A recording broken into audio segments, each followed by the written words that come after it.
জায়গায় কোথায় আপনি তাদেরকে দেখতে পারবেন না।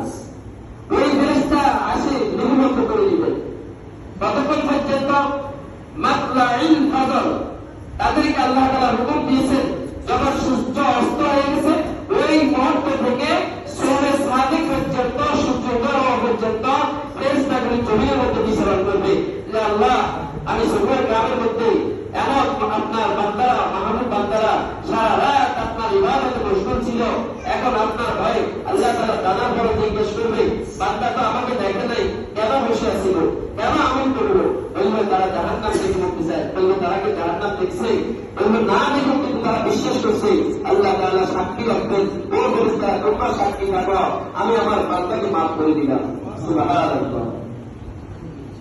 এই জন্য ভাই লাইলাতুল কদর ইনশাআল্লাহ আমল বলা হয়ে থাকে।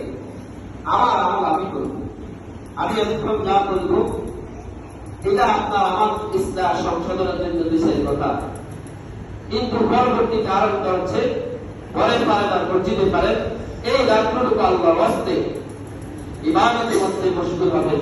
2 রাকাত করে নফল নামাজ পড়বেন, কোরআন তেলাওয়াত করবেন, তাসবিহ তাহলিল করবেন এবং একটু পরে হাত উঠাইবেন, দোয়া করবেন, অনুতপ্ত হয়ে যাবেন রব্বে কারীম, আমার চাকরি জীবনের কারণে সন্তানকে পারিশ্রমিক দিয়ে আমি নামাজ ছাড়ে দিছি, আজকে আমার বৃদ্ধ বয়সে আজকে আমার সন্তান আমার কোনো কাজে আসবে না, আমার স্ত্রী আমার কোনো কাজে আসতেছে না, আমার ধন সম্পদ কোনো কাজে আসতেছে না, আমার কাজে আসবে কবরে যে আমি আমল নিয়ে যাবো।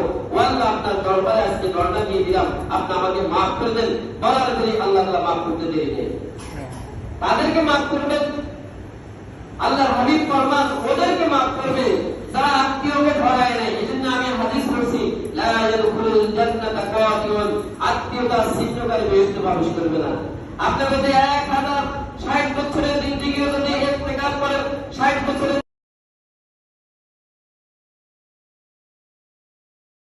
صفيه وخليله صلوات ربي وسلامه عليه. عباد الله، اتقوا الله عز وجل حق التقوى، اتقوه فإنه يعلم السر، يعلم الجهر والسر، ولا يخفى عليه من أمركم شيئا. يا أيها الذين آمنوا اتقوا الله حق تقاته